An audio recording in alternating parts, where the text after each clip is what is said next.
اهدنا الصراط المستقيم. Assalamualaikum warahmatullahi wabarakatuh.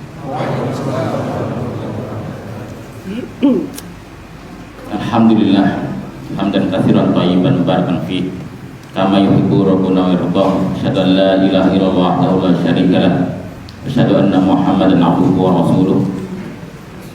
Qala Allah ta'ala ya ayyuhalladzina amanu taqullaha haqqa tuqatih wa la tamutunna illa wa antum muslimun. Tsumma ma ba'd. Ikhwatiddin wa alaikum rahmatullah, saudaraku-saudariku yang mudah-mudahan selalu dalam nyaman rahmat Allah, selalu dalam ridha Allah tabaraka wa ta'ala. Kita memuji kepada Allah tabaraka wa ta'ala atas berbagai nikmat-nikmatnya kepada kita.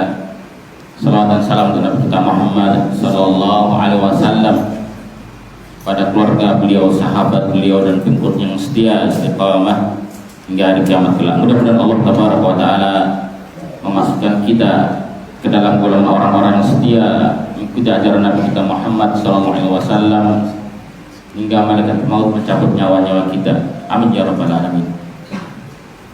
Alhamdulillah, kesempatan ini Allah kumpulkan kita di majelis ilmu yang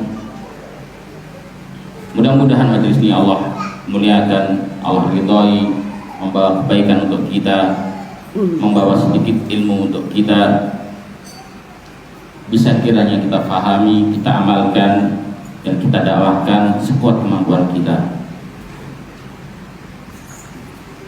Kami di sini diamanahi membawakan tema haruskah bermadhab. Karena waktunya singkat, sebenarnya tidak bisa dibahas panjang lebar. Haruskah seorang bermadhab? Jawabannya tidak harus. Alhamdulillah, selesai sudah.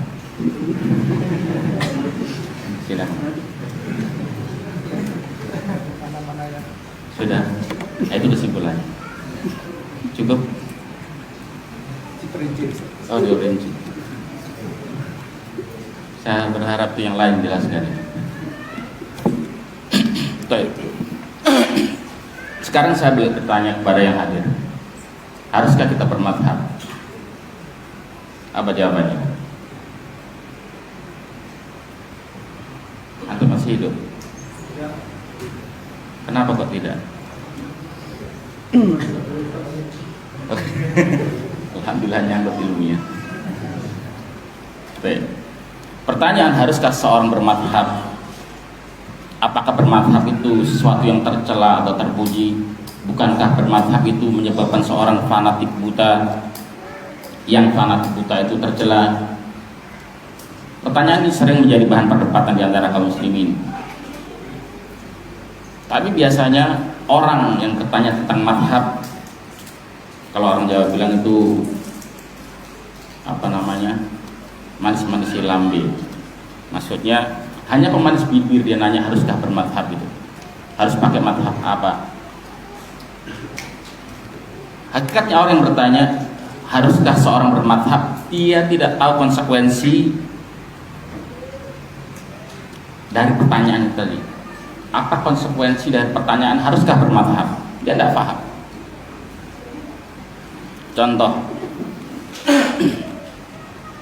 seorang memilih madhab Syafi'i umpamanya, dia yakin itu madhab yang benar. Kita tahu bersama, Imam Syafi'i salaf atau bukan? Jawab, udah ngantuk, baru mulai. Salaf atau bukan? Kenapa? Katanya antum salafi. Salaf atau bukan? Salaf. Ulama kita, salaf kita. Nah, orang yakin memilih mazhab Syafi'i umpamanya, yakin memilih mazhab Syafi'i, tapi dia tidak tahu harus berbuat apa. Terakhir apa yang dikerjakan? Diam. Gak ada solusi, diam aja sudah.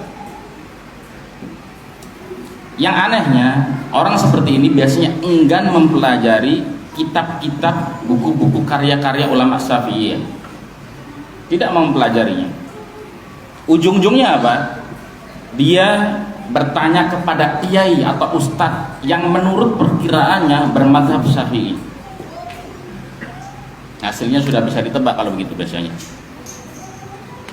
Sejatinya orang yang seperti ini dia tidak menganut mazhab Syafi'i itu sendiri. Tidak menganut dia. Jadi omong kosong kalau dia berbangga, oh saya mazhab Syafi'i, omong kosong itu. Omong kosong kalau dia mengaku, oh, saya mazhab Syafi'i, omong kosong. Sementara dia sendiri tidak paham mazhab Syafi'i itu sendiri. Oleh karena itu nggak usah heran di kalangan masyarakat Syafi'iyah yang mengaku bermadzhab Syafi'i, tidak usah heran banyak amalannya yang justru bertentangan dengan pendapat imam mazhab Syafi'i sendiri. Contoh, dalam mazhab Syafi'i berpendapat memelihara jenggot, membiarkan jenggot panjang. Apa yang terjadi di masyarakat yang bermadzhab Syafi'i? Berjenggot katanya tidak good looking, iya atau iya? Padahal ajaran mazhab Syafi'i itu celana di atas mata kaki, ajaran dalam mazhab Syafi'i. Tapi apa kata orang, wah ini ciri-ciri teroris. Cadar dalam mazhab Syafi'i, cadar itu wajib. Dalam mazhab Syafi'i, cadar itu wajib. Tapi di kalangan masyarakat yang mengaku bermadzhab Syafi'i, wah ini kura-kura ninja.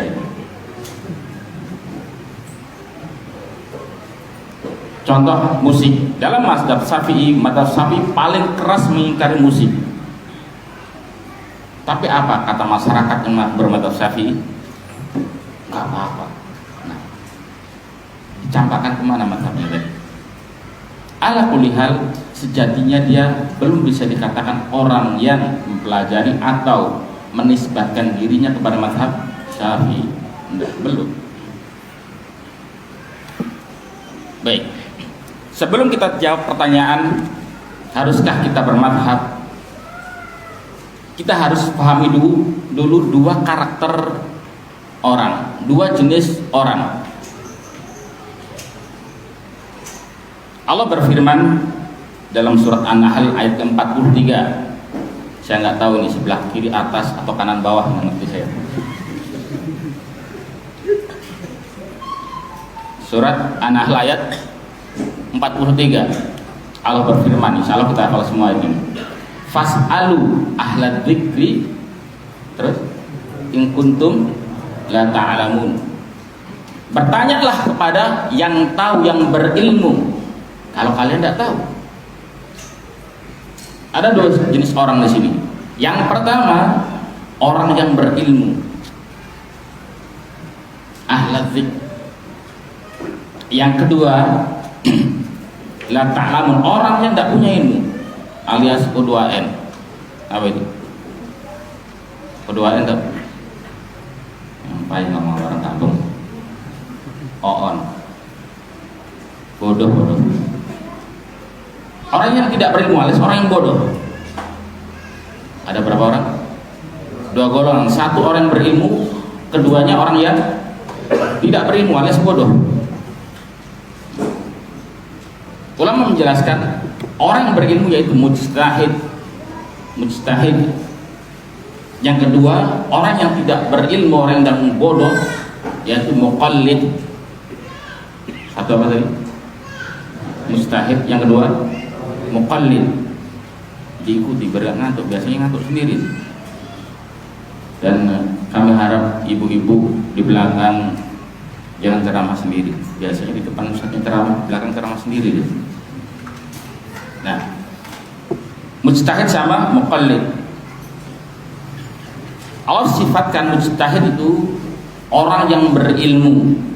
Allah perintahkan untuk mengarahkan umat kepada kebenaran. Allah perintahkan dia menjawab berbagai pertanyaan umat. Pertanyaan umat, bukan pertanyaan umahat ya ini. Ustaz kamu jawab ini mau dikasihkan. Jadi Ustaz harus ingat, menjawab pertanyaan umat, bukan pertanyaan umahat ya. Ini bahaya ini soalnya. Nah, menjawab pertanyaan umat untuk menyampaikan hukum-hukum yang telah Allah tetapkan itu muqallid. Dia punya ilmu, Allah tuntut untuk menjawab pertanyaan umat. Karena Pak, dia berilmu. Itulah mujtahid. Kelompok kedua tadi apa namanya? Muqallid.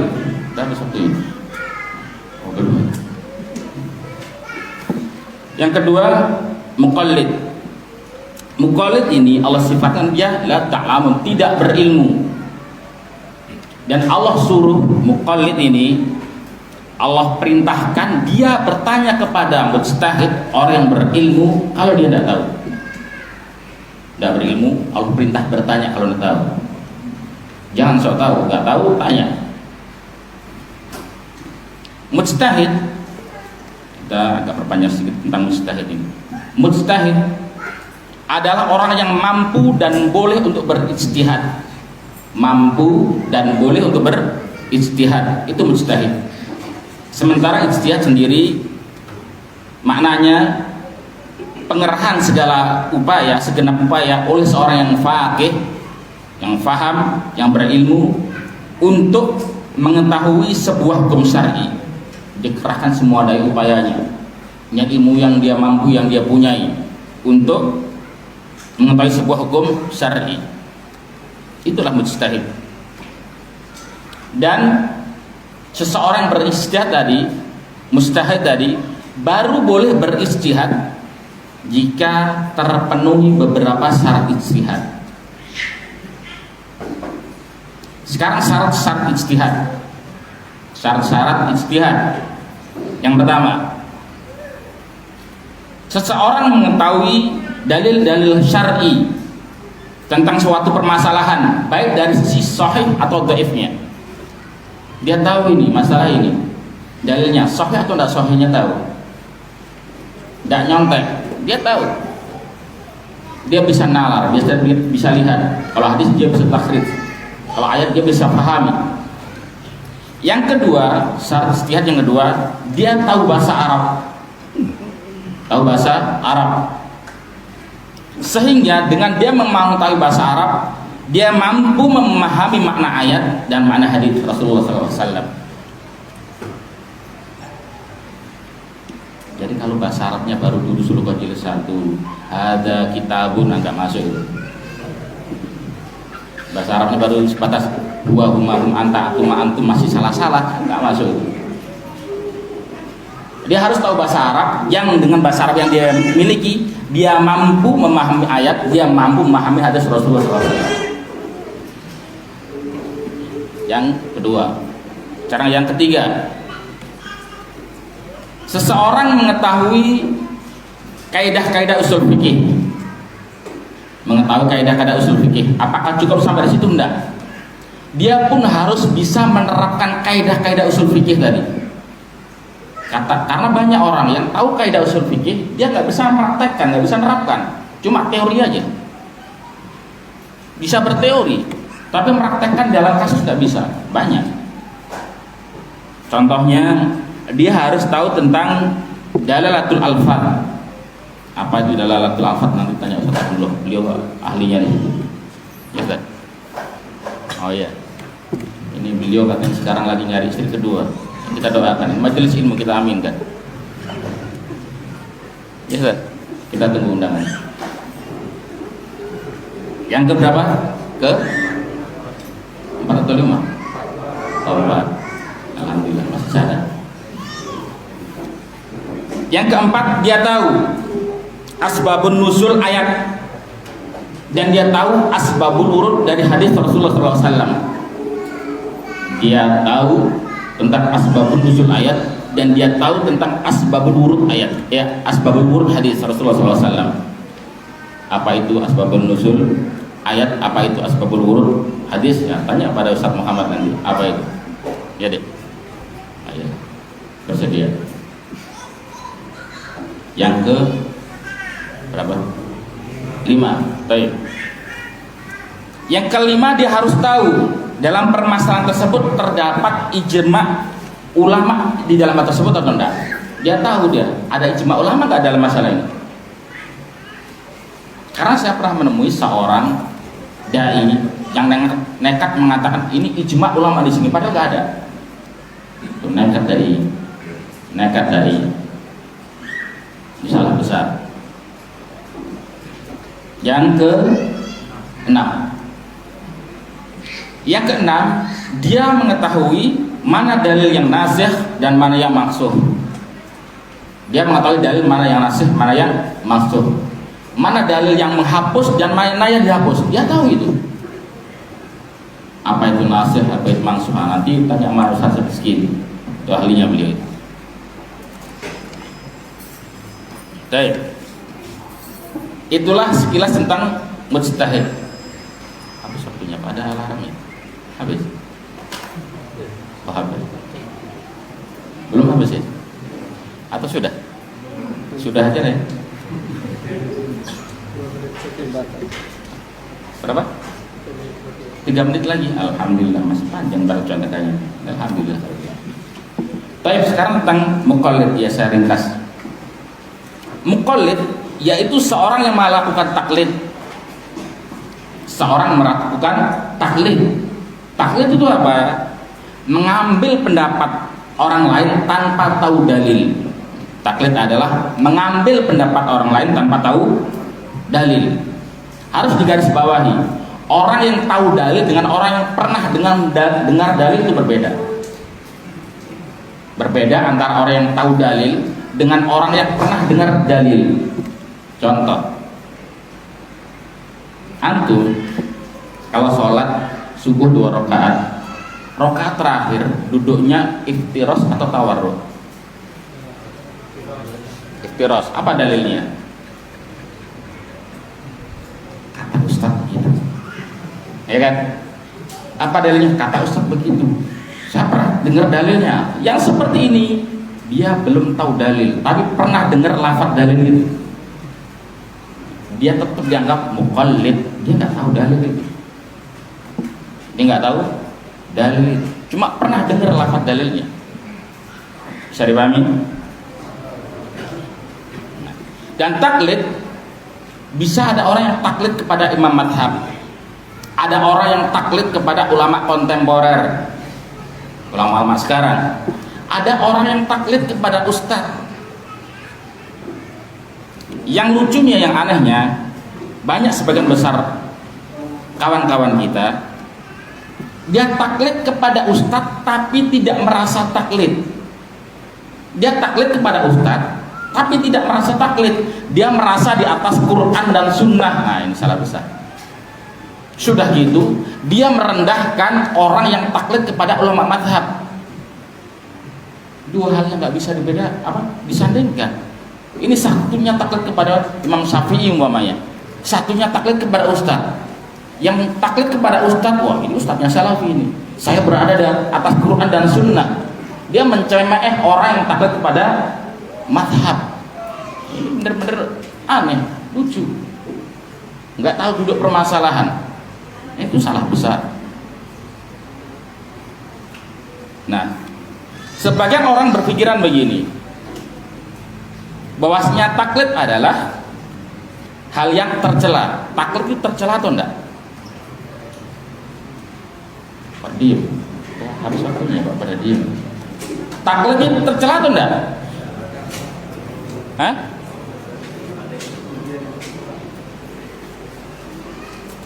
Ini tawa tuh, enggak ada yang jawab. Tapi tawa tuh orang Jakarta, tertawa sambil duduk menertawakan dirinya sendiri. Iya tuh ya, ngaku.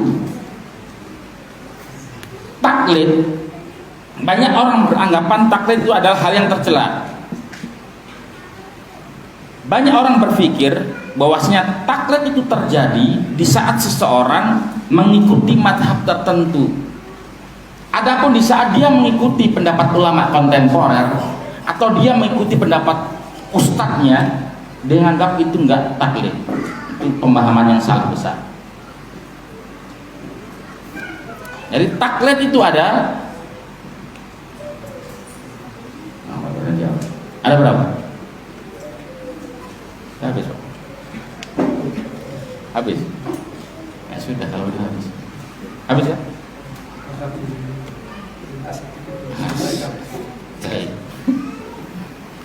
Taklid ada dua. Satu taklid yang tercela, yang kedua taklid yang terpuji. Ini sudah habis, tapi dikasih tambahan waktu. Jadi taklid ada berapa? Dua. Satu yang tercela, dua yang terpuji. Taklid yang tercela adalah taklid yang disertai fanatik membabi buta. Taklid yang disertai fanatik membabi buta, kan nggak enak jadi babi. Taklid yang disertai fanatik membabi buta, dia membangun loyalitasnya, walak baroknya terhadap seorang dalam permasalahan khilafiyah ijtihadiyah, padahal dalam masalah khilaf yang ijtihad ada ruang untuk berbeda di situ. Pokoknya kalau sama pendapatnya kawan, kalau nggak sama musuh. Itu apa-apaan itu? Ini taklid yang tercela seperti itu. Yang kedua, taklid yang terpuji, yaitu taklid yang tanpa disertai fanatik buta. Dia tidak mampu berijtihad, tidak mampu menyimpulkan hukum, tidak mampu memahami dalil yang ada. Di saat itulah dia bertanya kepada orang yang tahu. Ini terpuji. Kenapa? Karena dia sedang mengamalkan perintah Allah tadi. Dalam surat apa tadi? An-Nahl ayat 43. Fas'alu ahla dzikri in kuntum la ta'lamun. Bertanya kepada orang yang tahu kalau udah tahu. Ini taklid yang terpuji. Kenapa? Dia mengamalkan ayat ini. Berpahala. Bisa dipahami? Ala kulli hal, haruskah seorang bermadhab? Tidak harus. Ulama semuanya sepakat bahwa bermadhab adalah jalan salaf. Bermadhab adalah jalan salaf. Buktinya Ibnu Hajar pengarang Bulughul Maram bermadhab Syafi'i, Imam Nawawi pengarang Riyadhus Shalihin Syarah Sahih Muslim bermadhab Syafi'i, Syekh Shalih Fauzan sekarang beliau bermadhab Hambali, Syekh Utsaimin bermadhab Hambali, dan seterusnya. Bermadhab, semua ulama sepakat bermadhab itu jalan salaf. Tapi ulama berbeda pendapat, apakah bermadhab itu wajib atau enggak? Ada ulama yang mengatakan bermadhab itu wajib, ada ulama yang mengatakan bermadhab itu enggak wajib. Salah satu yang mengatakan bermadhab itu tidak wajib adalah Imam Nawawi tadi, yang bermadhab Syafi'i tadi. Dan kami condong kepada pendapat ini, bermadhab itu enggak wajib.